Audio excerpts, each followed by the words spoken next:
अस्सलामुअलैकुम। Morning spot के साथ मैं हूं अफशीन कुरैशी और मैं हूं आपका मेज़बान बिलाल खान। मौसम आज है बड़ा सुहाना, तो आज है मुझे घर से बाहर जाना और ये वाला जो है वो मैं सुनता हुआ आ रहा था गाना।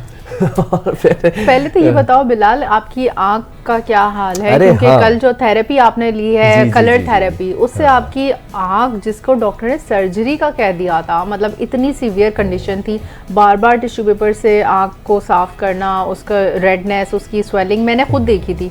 और आज माशाल्लाह मुझे वो डॉक्टर्स नजर नहीं आ रहे सर्जरी वाले ना।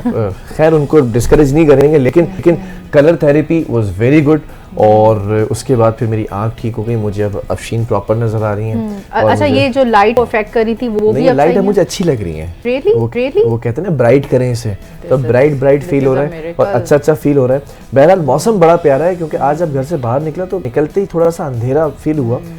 तो मुझे ऐसा लगा शायद आंखों के आगे अंधेरा छा गया, लेकिन जब आसमान पे देखा तो बादल ही बादल थे, काली घटाएं थी और हल्का हल्का सा जो है वो मेरे एरिया से जब निकलना शुरू हुआ तो बरसना शुरू हो गई थी। लेकिन फिर वही होता है, कराची वालों के साथ थोड़ा सा धोखा होता है और थोड़ा सा जो है वो उनके साथ मजाक होता है। वो कैमरे को देख के हाथ हिला देते हैं। अब ये देखना है कि बारिश होती है या नहीं होती, लेकिन मौसम बड़ा प्यारा है, ठंडी ठंडी हवाएं चल रही हैं और उन हवाओं के अंदर जो एक सुरूर होता है ना, आवाज आ रही होती है, कुछ कह रही होती है, तो वो कह रही थी बस ये बारिश की आमद है। इंशाल्लाह अब कराची में भी बादल बरसेंगे और मॉनसून का मौसम है। आहिस्ता आहिस्ता कराची में, आपको पता है ना, पहले टीजर देते हैं बादल, मतलब ये नहीं होता कि फौरन से बारिश की पेशेंगोई अगर की गई है तो बारिश हो भी जाए। पहले कराची वालों को थोड़ा तरसाना होता है इन बादलों ने, फिर बादल आते हैं, थोड़ा थोड़ा बूंदाबांदी, लगता है कि हाँ भाई बारिश हो जाएगी, लेकिन उसको भी 1 महीना गुजर चुका होता है। अब जाके अगस्त में मेरे ख्याल में अगस्त वीक हमारे पास है मॉनसून के लिए, और सितंबर का फर्स्ट वीक जो है वो मॉनसून तक चलता है। लेट्स सी कि बारिश होती है कि नहीं होती है, लेकिन अच्छे से मौसम के ऊपर अच्छी सी बात से आगाज कर लेते हैं। अफशीन, आज क्या अच्छी बात लेकर आ रही हैं? अच्छी बात आज ये है पेशेंस के हवाले से। जो सब्र है ना, वो एक ऐसी कुंजी है जो हर बंद दरवाजे को खोल देती थी।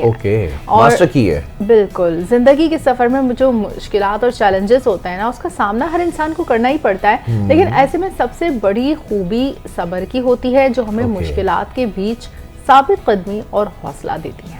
जबरदस्त बात कर दी है भाई, सब्र की बात की है तो मैं भी कुछ उसमें ऐड ऑन कर देता हूँ, वरना लोग कहते हैं कि सारी अच्छी बातें यही करती हैं, आप भी कुछ अच्छा बोल लिया करें। तो भाई सब्र सिर्फ एक जज्बा नहीं है, बल्कि एक कुव्वत है जो इंसान को हर रुकावट से निकालने का एक रास्ता दिखा देती है। जब हम मुश्किलात में होते हैं, मतलब when we are just trapped in some problems, तो उनका सामना करते हैं तो फौरन हार मानना या गुस्सा करना आसान होता है। मतलब जस्ट गिव अप कर दिया आपने, कल के बार क्विट कर दिया आपने, you just skip the table.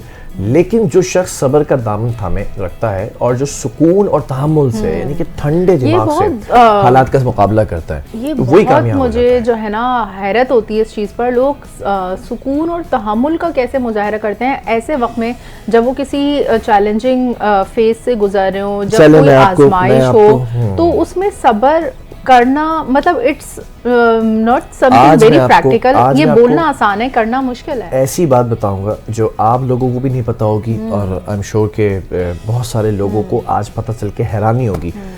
जब हम गुस्सा करते हैं ना, यानी कि सब्र के ऑपोजिट क्या है। जब आपने सब्र कर लिया तो आपने एक घूंट पी लिया और आपने कहा कि ओके भाई, नाउ आई एम फाइन।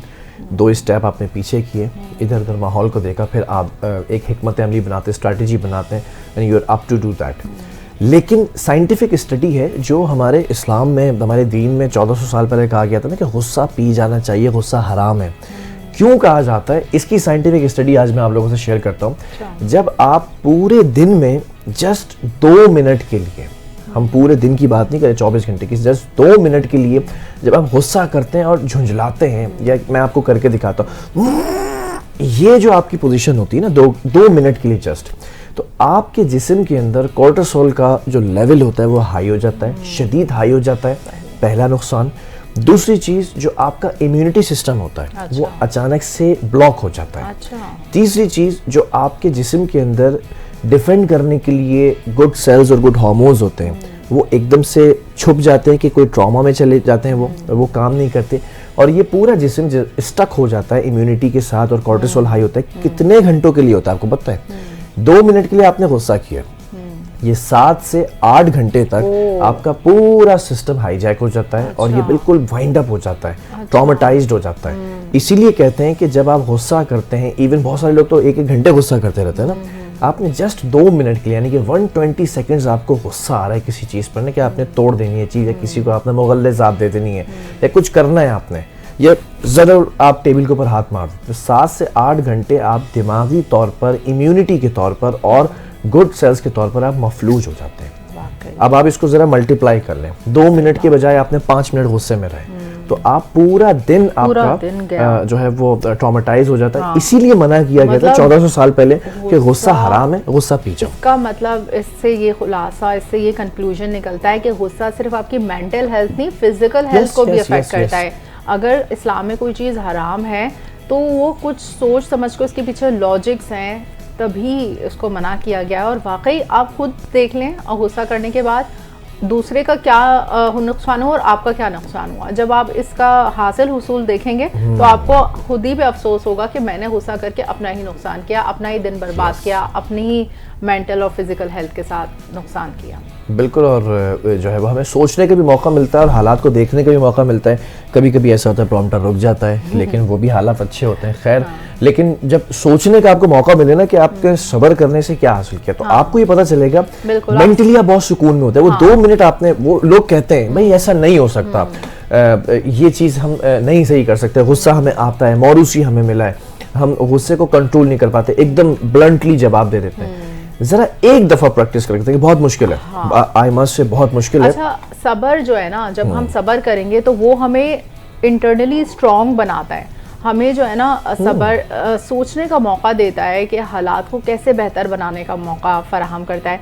यानी कि हमें जो है ना थोड़ा सा एक ब्रेक मिलता है उसमें, अगर हम सब्र करते हैं। कहते हैं ना when everything goes wrong just practice pause, थोड़ा सा आप पॉज कर लो, चीज़ों को फ़ौरन से रिएक्ट करने के बजाय अगर थोड़ा सी देर हम रुक जाएं और पॉज को प्रैक्टिस करें, तो इससे हमारी ज़िंदगी में बहुत बुरे बुरे वाक़यात जन्म लेने से बच जाते हैं। हमारी ज़िंदगी, हमारे रिश्ते, हमारे बहुत से जो मौक़े हैं वो हम वो कहते हैं ना कि when life gives you lemon make a lemonade, lemonade बना के पी जाए, घोल के ना सारी प्रॉब्लम्स को घोलें, शिकंजी बनाएं और पी जाए।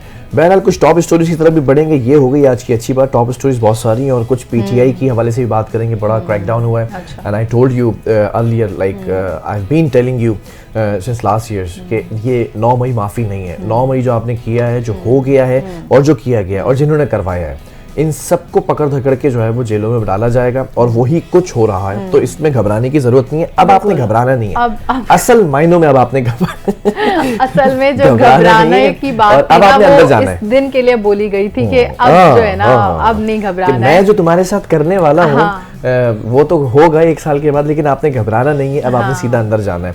बहरहाल सबसे पहले बात करेंगे, आई एम रियली हैप्पी, मतलब लिटरली हैप्पी, नहीं इसलिए नहीं, पीटीआई वाली बात नहीं कर रहा यार, आप लोग जो है ना वो पता नहीं क्या कहाँ से कनेक्ट कर देते हैं। मैं बात कर रहा हूँ इस वक्त, मेरी खुशी की वजह है अमेरिका और भारत के दरमियान जो इस वक्त कशीदगी चल रही है। अमेरिका ने भारत के मुकाबले में पाकिस्तान को रियायत देने के जो है वो 19% टैरिफ आयद कर दिया है, जबकि व्हाइट हाउस के मुताबिक ट्रंप इंतजामिया ने पाकिस्तानी मसनूआत पर 19% जवाबी टैरिफ आयद किया है। सोचे भारत का क्या 25% है भारत पर टैरिफ, मतलब भारत को सिर्फ इसी कंपैरिजन में उसकी नींदें हराम हो गई होंगी। कुछ कंपनीज ब्लॉक कर दी हैं भारत की, डू यू नो दैट? और बल्कि भारत को तो बहुत साफ लफ्जों में डोनाल्ड ट्रंप ने बस कह दिया कि भाड़ में जाएं।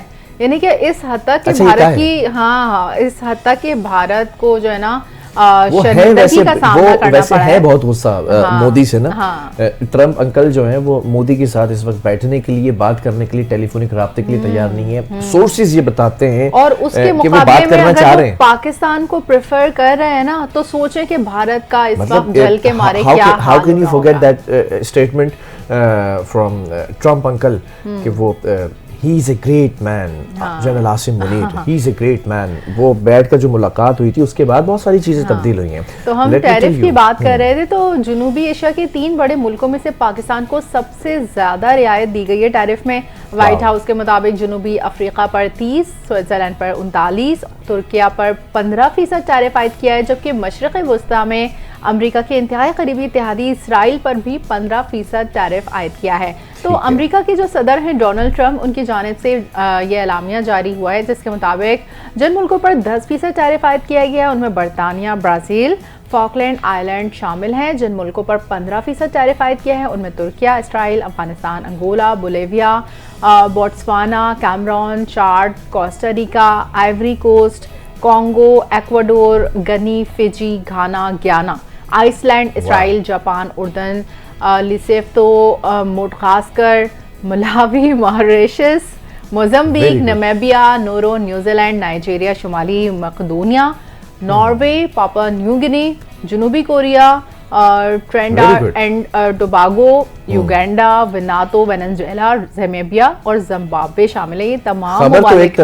तो एक तरफ ऐसा लग रहा था वर्ल्ड टूर की बस की कंडक्टर है और आपने जिस खूबसूरती से सारे नाम पढ़े, मैं वही देख रही थी। अब मैं कहाँ अटकूंगी, कौन से नाम पर मैं आगे नहीं पढ़ पाऊंगी, लेकिन क्योंकि हम ये सब नाम हमारी नज़रों से कहीं ना कहीं गुजर चुके होते हैं और हमें मालूम भी नहीं होना चाहिए इन कंट्रीज़ के, इन जगहों के नाम।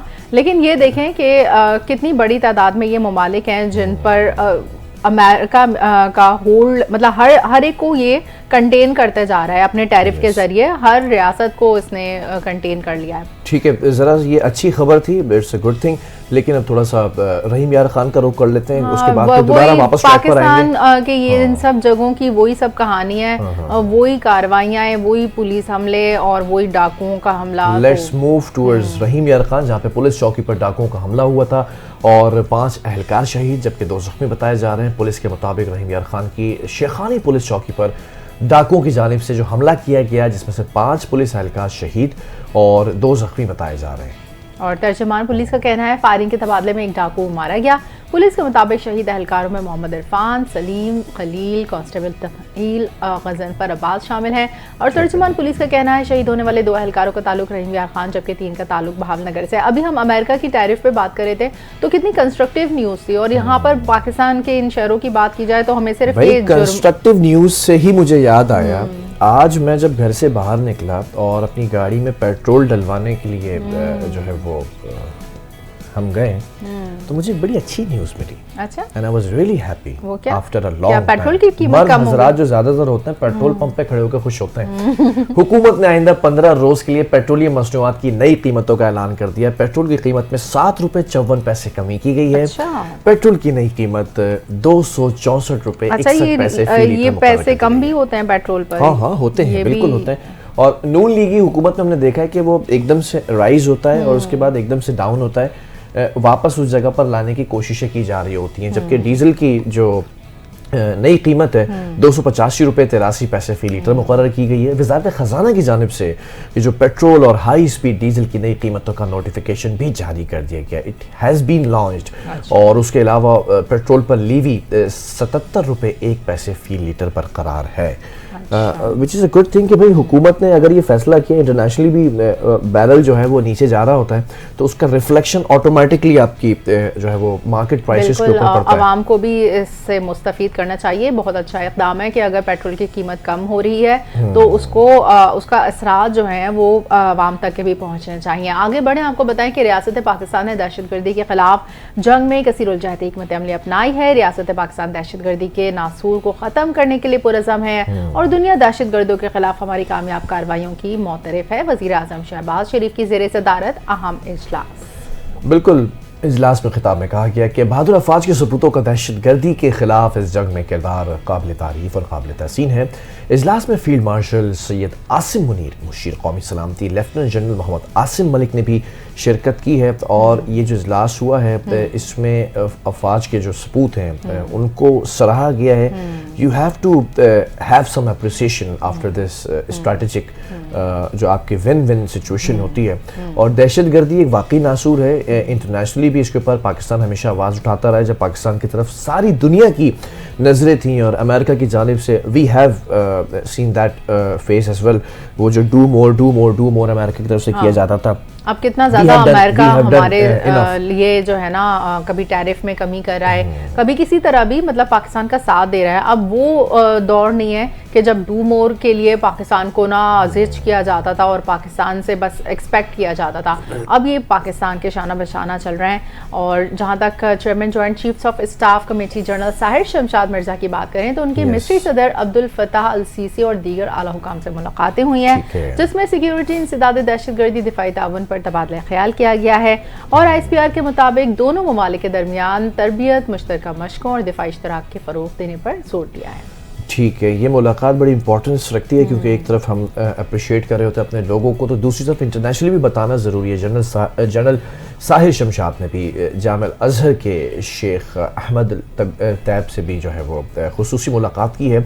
जनरल साहिर शमशाद को वज़ारत दिफा आमद पर गार्ड ऑफ ऑनर भी पेश किया गया है। और ये मुलाकात बेसिकली मैं आपको बताऊँ कि मिस्र से मुलाकात करने का मकसद दो मकासद हो सकते हैं। अच्छा। नंबर 1, हमने कल खबर पढ़ी थी कि मिस्र के थ्रू और उर्दन के through we have been sending जो आपकी एड है और इमदाद है फ़लस्तीन के लिए।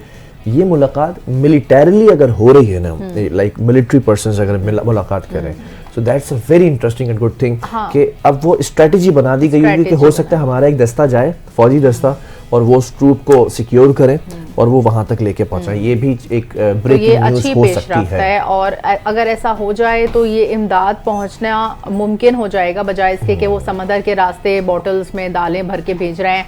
तो वो आटे में नमक के बराबर अगर वो इमदाद इतनी सारी भेज रहे हैं, 2-2 टन के कार्टन, और आप पहुंच रही है इस तरह से समंदर के रास्ते, तो वो कोई इमदाद सही तरीके से नहीं पहुंची। एक तरफ समंदर के रास्ते इमदाद जा रही है, दूसरी तरफ समंदर में बच्चों को फेंका जा रहा है। अल्लाह अकबर। कराची के अंदर शहरी ने 2 बच्चों को समंदर में फेंक कर जो है वो मुबैना तौर पर खुदकुशी कर ली है। जुमेरात को कराची के साहिली मुकाम पर दो दरिया पर जो एक मकाम है, दो दरिया, यहाँ रेस्टोरेंट्स भी बने हुए हैं काफी ज्यादा। यार अपने कराची के लोगों को तो क्या शामत आई, आप खुद भी कूद रहे हो, बच्चों को भी मारो, बच्चों को तो अल्लाह के आसरे पे छोड़ दो। पता नहीं किस किस्म के शख्स ने पहले दोनों बच्चों को समंदर में फेंका और फिर अपने आप को भी गहरे पानियों के हवाले कर दिया। ऐनी शाहिदीन यानी कि विटनेस हैव बीन सेड कि ये दोनों बच्चों की उम्रें बताई जा रही हैं 5 से 6 बरस के दरमियान थे, छोटे छोटे बच्चे थे। कैसे पुलिस और गौताखोरों की टीम्स वहां पर पहुंची हैं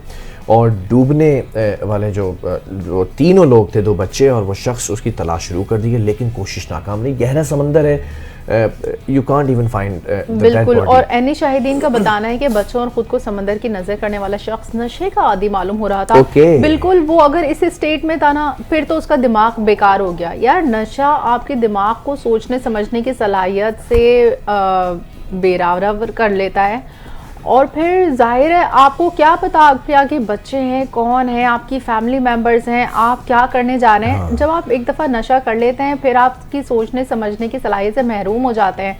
तो खुदारा इस आदत से छुटकारा पाएं। देखें लोग क्या क्या कर रहे हैं, किस तरह से मर रहे हैं, किस तरह से अपने बच्चों को मरने पर मजबूर कर रहे हैं।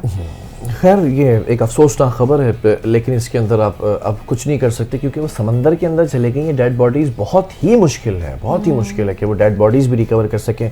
लेट्स सी, ये नशे के आदी है, जैसे अफशीन ने कहा, बिल्कुल सही कहा। बहरहाल अब ज़रा आगे बढ़ जाते हैं। हमला के इसमें जो बड़ा फ़ैसला आ गया है, इंसदाद दहशतगर्दी अदालत फैसलाबाद ने उमर अयूब, शिबली फराज, ज़रताज गुल, हामिद रज़ा को 10 साल कैद की जो है वो सज़ा सुनाई है। ये तो होना ही था। देखो उमर अयूब भी गए इसमें, शिबली फराज भी गए, ज़रताज गुल भी, मतलब कोई भी नहीं बचा। इरफान आज हमारे साथ टेलीफोन लाइन पर हैं, रिजवान आज हमारे साथ टेलीफोन लाइन पर मौजूद हैं, उनसे इस केस के हवाले से मज़ीद तफसीलात जानते हैं। जी रिजवान। जी बिल्कुल, ये फैसलाबाद में जब 9 मई 2023 को जब ये एहतजाज किया गया था और ये वाक़यात हुए थे, उसके बाद फैसलाबाद के जो मुख्तलिफ पुलिस स्टेशन हैं, जिनमें जो मेन पुलिस स्टेशन है सिविल लाइन, गुलाम अहमदाबाद और समनाबाद, इन पुलिस स्टेशन में मुख्तलिफ मुकदमात का इंदराज किया गया था, जिसमें पाकिस्तान तहरीक इंसाफ की मरकजी क़यादत जो है उनको नामजद किया गया था, जबकि बड़ी तादाद जो है इसमें कारकुनान की शामिल थी और तकरीबन 400 से ज़ायद मुल्ज़िमान जो हैं उनको नामजद किया गया था, जिसमें एक जगह पे तो एक पुलिस वैन को जलाने का और उसके साथ हसास इदारों पे हमले करने के इल्जाम थे, और साथ साथ बाकी जो तोड़ फोड़ और अमलाक को नुकसान हुआ है वो तो दफात वो भी शामिल की गई थी। और इसमें अब हुआ ये है कि कल 832/23 जो मुकदमा नंबर है उसमें और 835 और 1277 में जो 3 मुकदमा थे उनके कल फैसले जो हैं वो इंसदाद दहशतगर्दी अदालत की जानिब से सुनाए गए हैं, और उसमें जो PTI की तकरीबन तमाम जो मरकजी क़यादत है उन सबको 10-10 साल कैद की सजाएं जो हैं वो सुना दी गई हैं, जिनमें जो सजा याफ्ता अफराद हैं उनमें शिबली फराज, शेख राशिद शफीक, उमर अयूब। जी रिजवान से दोबारा रब्ता करने की कोशिश करें, it's a very important news. और हम आपको जरा दोबारा बता दें, 185 का स्कोर था, 108 के ऊपर बोल्ड कर दिए गए, 77 अफराद बरी कर दिए गए। मतलब मैं ये बता रहा हूँ आपको 185 के ऊपर जो है वो सजाएं जो है वो सुनानी थी, 108 मुल्ज़िमान को सजा सुना दी गई है, 77 जो लोग हैं अफराद को बरी बुनियाद पर बरी किया, मतलब उनके खिलाफ कोई प्रूफ नहीं मिला होगा ना, ये बोला होगा, डिटेन किया गया होगा, जब इंटेरोगेशन, इन्वेस्टिगेशन और एलिबाइज देखे होंगे, उनके स्टेटमेंट देखे होंगे तो वो वाकई सच कह रहे होंगे कि हम तो वहाँ मौजूद ही नहीं थे। तो जब ये स्टेटमेंट दिया जाता है मुल्जिम की तरफ से कि मैं वहाँ मौजूद नहीं था, वो एलिबाइज चेक करते हैं। एलिबाइज एक क्रिमिनोलॉजी की टर्म है जिसके अंदर ये कहा जाता है कि आप जो बात कह रहे हैं उसको प्रूफ करके दिखाएं। इफ आई सेड कि मैं मॉर्निंग शो के सीट पर बैठा हुआ हूँ तो मैं प्रूफ ये दूंगा कि लाइव जब टीवी खोलेंगे तो 10:44 पर मैं यहाँ टीवी पे नजर आ रहा हूँ। मतलब ये आपको प्रूफ के साथ बात कर, और मैं करंट इशू के ऊपर सिनेरियो पे बात कर रहा हूँ। हाँ, अच्छा ये जो है ना जुनेद अफजल शाही, इनको 3 साल कैद की सजा सुनाई गई, जबकि फवाद चौधरी, आपको पता है ना फवाद चौधरी कितनी ज्यादा सजाएं भुगते थे, फिर उनको दोबारा बरी कर दिया गया, फिर डिटेन कर लिया गया। तो फवाद चौधरी हो गए और जैन कुरैशी, ये जो बेटे हैं शाह महमूद कुरैशी के बेटे हैं, हाँ जैन कुरैशी, और ख्याल कास्तरो समेत फैजुल्ला, कमोका, राना असद, महमूद खान, बिलाल अशरफ बसरा, हारून रशीद, अम्मारा रशीद, अच्छा अम्मारा ये खातून भी है, अम्मारा रशीद, साहिबजादा हसन मुकदमे से बरी हो गए, ये लोग मुकदमे से बरी हो गए। अच्छा यानी कि फवाद चौधरी और जैन कुरैशी में जो नाम नजर, हाँ बड़े नाम है, उनको मुकदमे से बरी कर दिया गया है। और पुलिस अच्छा एक केस था, आपको याद होगा, पुलिस वैन को नजर आतिश किया गया था, यू रिमेंबर दैट डे, वो पूरे उस दिन पूरी वैन को जला दिया गया था, उसमें भी कुछ लोगों को डिटेन किया गया। अच्छा इन्होंने क्या किया है, सेपरेट मुकदमात किया है, ये एक ही केस को लेकर इन्होंने जो सजाएं दी है ना वो सेपरेट, यानी कि अगर तोड़फोड़ हमला केस है वो अलग हो गया, नजर आतिश की है वैन वो अलग हो गया, हर चीज को अलग कर करके इन्होंने 9 मई इटसेल्फ क्या है ये आपको जरा जानने की जरूरत है। 9 मई को पहली दफा पाकिस्तान की तारीख में जो हमारे शोहदा हैं उनकी यादगार को, जो हमारे आर्म फोर्सेस हैं उनकी जो वैन्स हैं, उनके जो ऑफिसेज हैं उनको, और सरकारी इमलाक को नुकसान पहुंचाया गया। यही वो टोला है जब ये हुकूमत में नहीं था। I'm talking about 2013, 14 and 15. I don't remember exactly the date and year. लेकिन PTV पर और इस्लामाबाद पर हमला किया गया था। You remember? हाँ, बिल्कुल। Remember? ये वो लोग हैं, हाँ। ये वो टोला है, ये बदकिस्मती से ये पाकिस्तान के अंदर रहते हैं, लेकिन हैं ये दूसरे किसी एजेंसीज के या मुल्क के मफाद में काम करने वाले लोग, जो हमेशा सरकारी इमलाक को नुकसान पहुँचाते हैं। पाकिस्तान के अंदर जो शोहदा के यादगार हैं उनको नुकसान पहुंचाते हैं, फौजी तंसीबात को नुकसान पहुंचाते हैं, पुलिस वैन्स को नुकसान पहुंचाते हैं, पाकिस्तान के लॉ को, कॉन्स्टिट्यूशन को तोड़ने की कोशिशें करते हैं। एक वो शख्स है जिन्होंने एक दफ़ा बिल फाड़ा था कंटेनर पे खड़े होके, आज वो खामोशी से बैठे हुए हैं, आज वो DE की बातें करते हैं। अच्छा, आज वो हमारे साथ रिजवान आजिज जो है दोबारा टेलीफोन लाइन पर मौजूद हैं, उनसे हम इस बारे में दोबारा से कंटिन्यू करते हैं अपनी बात का सिलसिला जहाँ से टूटा था। रिजवान आजिज, आप बता रहे थे हमें इस हवाले से तफसीलात, जो इसमें फवाद चौधरी और जैन कुरैशी और दीगर मुल्जिमान हैं उनको बरी भी किया है। अच्छा ठीक है, रिजवान जरा ज्वाइन कर लें तो फिर हम कुछ क्वेश्चंस करेंगे, क्योंकि फैसलाबाद की सिचुएशन इस वक्त क्या है। कुछ लोग कहा करते थे, मैं जरा, अब मुझे मौका तो मिला है बोलने का, मैं बात तो करूंगा। 1 साल तक आप देखें इनके बारे में आप बात करें, चाहे सोशल मीडिया पे आप लिख के कुछ डाल दें, आप कितने भी अच्छे सहाफ़ी हैं, आप कितने भी अच्छे होस्ट हो, आपको वो नस्ली किस्म की मुग़ल्लिज़ात अपने कमेंट्स में देखने को मिलती हैं जो इनके वालिदैन ने इन्हें सिखाई हैं, जो इनके आबा व अजदाद इन्हें सिखाते हैं, और जो तरबियत इनके लीडर ने सो कॉल्ड की है, तो वो तरबियत जो है वो सोशल मीडिया पर नज़र आ रही होती है। बहरहाल coming back to the point, एक ठीक है, रिजवान आजिज ने दोबारा रिजवान आ गए, कहीं नहीं जाएंगे। रिजवान हाँ। जी रिजवान बताइएगा, आप हमें इस हवाले से, केस के हवाले से तफसीलात बता रहे थे, तो हमें डिटेल्स शेयर कीजिए। जी बिल्कुल, ये केसेस की डिटेल्स जो हैं, जैसे मैं पहले भी जिक्र कर रहा था कि पुलिस स्टेशन, सिविल लाइन, गुलाम अहमदाबाद और समनाबाद के ये 3 मुकदमात थे, जिनमें टोटल 4 मुकदमात हैं, जिनमें 3 के जो ट्रायल हैं वो मुकम्मल हो गए थे, और 3 मुकदमात में तकरीबन 196 जो मुल्ज़िमान हैं उनको सजाएं सुनाई गई हैं। उनमें तकरीबन तमाम को 10-10 साल कैद की सजा सुनाई गई, जबकि एक MP ऐसे हैं फैसलाबाद से, उनका ताल्लुक है, जुनैद अफजल शाही, जिनको सिर्फ 3 साल की जो कैद की सजा है वो सुनाई गई है। इसमें जो केस है मेन है वो GTS चौक पे इस वैन को जलाने का केस है। GTS चौक पे जब ये 9 मई को वाकयात हुए हैं, तो जो पुरतशद्दुद मुजाहिरीन हैं इस वैन को जलाया गया था, और उसके साथ साथ जो सिविल लाइन पुलिस स्टेशन है उसके हदूद में मौजूद जो हसास इदारे का हेडक्वार्टर है, वहां पर भी इनकी जानिब से हमला किया गया और अमलाक को नुकसान पहुंचाया गया, सामान को बाहर निकाला गया और आग लगाई गई। इन केसेस में इंसदाद दहशतगर्दी अदालत है, उनकी जानिब से ये सजाएं हैं वो सुनाई गई। ठीक है, अच्छा रिजवान एक सवाल है यहाँ पर, ये इस वक्त फैसलाबाद की सूरत हाल क्या है? क्योंकि अगर इतने बड़े पैमाने पर ये केसेस के फैसले सामने आए, 107 से 8 लोगों को सज़ा सुना दी गई है। एक वक्त है, एक साहब कहा करते थे कि निकलो मेरे लिए बाहर निकलो, आज वो अडियाला में बैठे में 1 साल से ज़्यादा कोई निकल नहीं रहा, तो क्या फैसलाबाद में कोई मज़ामत के सामने कोई 2-4 चंद लोग निकले? बिलाल भाई देखें, फैसलाबाद में जो सूरत हाल है इस वक्त बिल्कुल मुकम्मल तौर पर नॉर्मल है, और जो फैसलाबाद की आवाम है उसकी एक मेन वजह यह भी है कि जो फैसलाबाद की तकरीबन तमाम लीडरशिप है वो तो अपने घरों में जाके बैठ गए हैं। लीडरशिप के अपने नंबर जो हैं, बल्कि घरों में भी नहीं, कहीं ना महफूज मकामात पर मुंतकिल हो चुके हैं, उनके नंबर जो हैं वो इस वक्त बन जा रहे हैं, और जो कारकुनान हैं उनको भी अपने लीडर से रब्ता करने में बड़ी मुश्किलात का सामना करना पड़ रहा है। और कल से लेकर अब तक मैंने खुद काफ़ी जो तहरीक इंसाफ के रहनुमा है फैसलाबाद से, उनके साथ रब्ता करने की कोशिश की, और आइंदा का लाया अमल जो है उसे जानने के हवाले से जरूरी था कि हम उनसे बात करते, लेकिन मेरा भी उनके साथ राब्ता नहीं हो पाया है, क्योंकि नंबर बन जा रहे हैं, और नंबर बन जाने का जो मेन रीजन है वो यही है कि सजा होने के बाद उनको यकीन है कि अब पुलिस जो है गिरफ्तारियां भी करेगी, और इनका सिलसिला जो है पुलिस के छापों का सिलसिला वो भी आज से तकरीबन शुरू हो चुका है। और मुख्तलिफ जो एक तरफ तो बता रहे हैं कि पुलिस की छापामार कार्रवाइयां करी है, दूसरी तरफ लीडर्स के नंबर बन जा रहे हैं, तो जो वो एहतजाजी टोला है वो लीडर्स के पीछे ही अपने एहतजाज के लिए निकलेगा, तो इस तरह से तो फिर कोई भी एहतजाज के लिए नहीं निकल पा रहा होगा।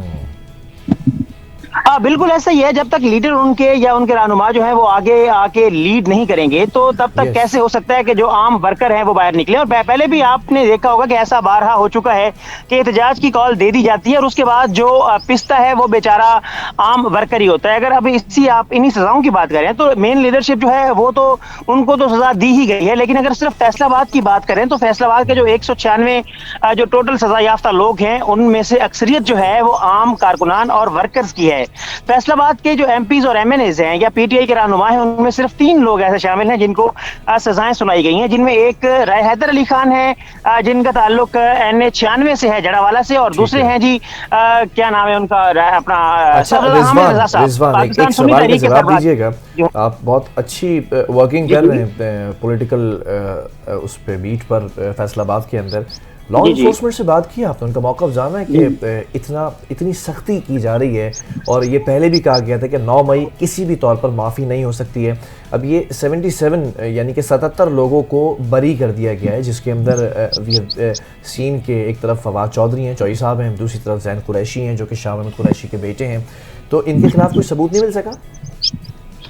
इनमें खुद शाह महमूद कुरैशी साहब भी शामिल हैं, उनको भी बरी किया गया है फैसलाबाद के केस से। और सबूत की बात यह है कि क्योंकि जब ये फैसला सुनाया गया है तो इसमें गवाहों की गवाही के साथ साथ, शहादतों के साथ साथ जो है मुख्तलिफ CCTV फुटेजेस जो हैं उनको देखा गया, और जो मुख्तलिफ ये जो रहनुमा है जिनको बरी किया गया है या कारकुनान है, उनकी अपीयरेंस के साथ साथ उनके जो उनका जो दिलचस्पी थी, जिस तरह से मतलब कि उन्होंने उनको उकसाया आवाम को या नहीं उकसाया, इन चीज़ों को देखा गया, उनके सोशल मीडिया अकाउंट्स को देखा गया और बाकी मामला को देखा गया। तो जो लोग बरी हुए हैं उनका फैसलाबाद के साथ, जो फैसलाबाद का जो ये वाकया हुआ है 9 मई का, फैसलाबाद के वाकये के साथ इन सब का कोई नहीं हो सका है, जिसकी वजह से उनको अदालत ने बाइज्जत तौर पर जिनका ताल्लुक साबित हुआ है। ये बताइए कि जो बैरिस्टर गौहर हैं उन्होंने अदालत के फैसले को चैलेंज करने के लिए कहा है, तो क्या अब इस हवाले से पेशरफ्त होगी?